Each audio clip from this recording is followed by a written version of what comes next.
வாரணாசியில் தெற்கு பகுதியில் பருத்திக்காடுன்னு ஒரு கிராமம் இருந்தது. அந்த கிராமத்தில் வருண்னு ஒரு இளைஞன் இருந்தான்.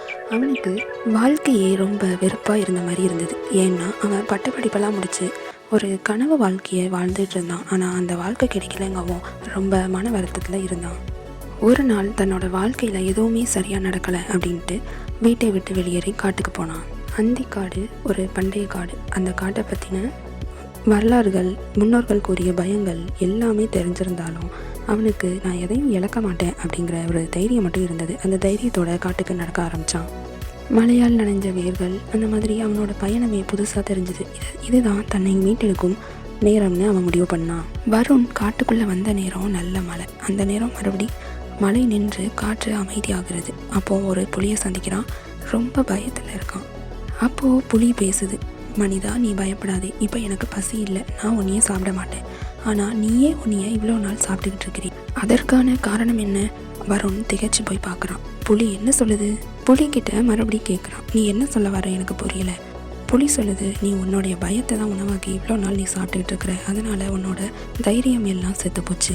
அந்த வார்த்தை வருணோட மனசை ஆழமாக தொலைச்சிது. அவன் யோசிச்சுக்கிட்டே மறுபடியும் நடந்து போய்கிட்டு இருக்கிறான். மழை நின்றுச்சு. அந்த நேரம் இரவின் அமைதி, இரவின் நிலவின் ஒளியில் ஒரு இருள். அந்த இருளில் ஆந்தையோட கண்கள் மட்டும் நல்லா பளிச்சுன்னு தெரியுது.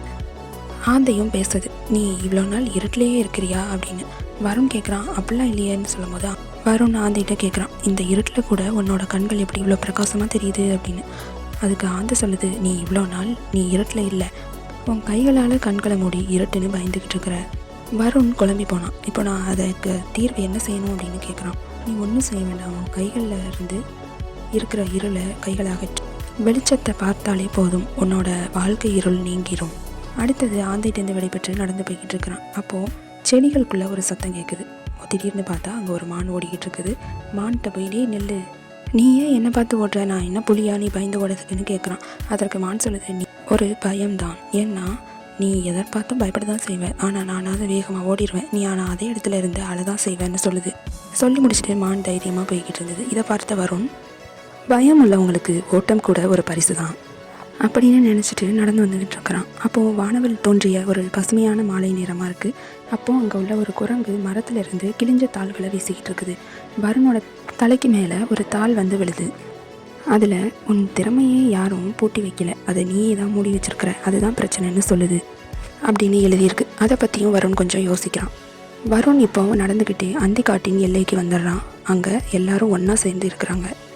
எல்லாரும் ஒரே நேரத்தில் பேசுகிறாங்க. என்னென்னா, வருண், நாங்கள் எல்லாமே நீ தான். உன்னோட துணிவு அது புலி, உன் அறிவு ஆந்தை, உன் பயம் மான், உன் விளையாட்டு குரங்கு. அதே மாதிரி தான் எல்லாமே உங்களுக்குள்ளேயே தான் இருக்குது. நம்ம கையால் கண்களை மூடிட்டு நம்மகிட்ட எதுவுமே இல்லைன்னு நினச்சிக்கிட்டு இருக்கிறோம். அதுதான் தவறு. உலகத்தில் உள்ள எல்லா சக்தியுமே நாம தான் அது கண்ணுக்கு தெரியாது அப்படின்னு கையை வச்சு கண்ணை மூடிக்கிட்டே இருக்கிறோம். நமக்குள்ளே எரியிற ஒளியை உறுதியாக பார்க்க ஆரம்பிப்போமா? தேங்க்யூ ஃபார் வாட்சிங். வீடியோவை சப்ஸ்கிரைப் பண்ணி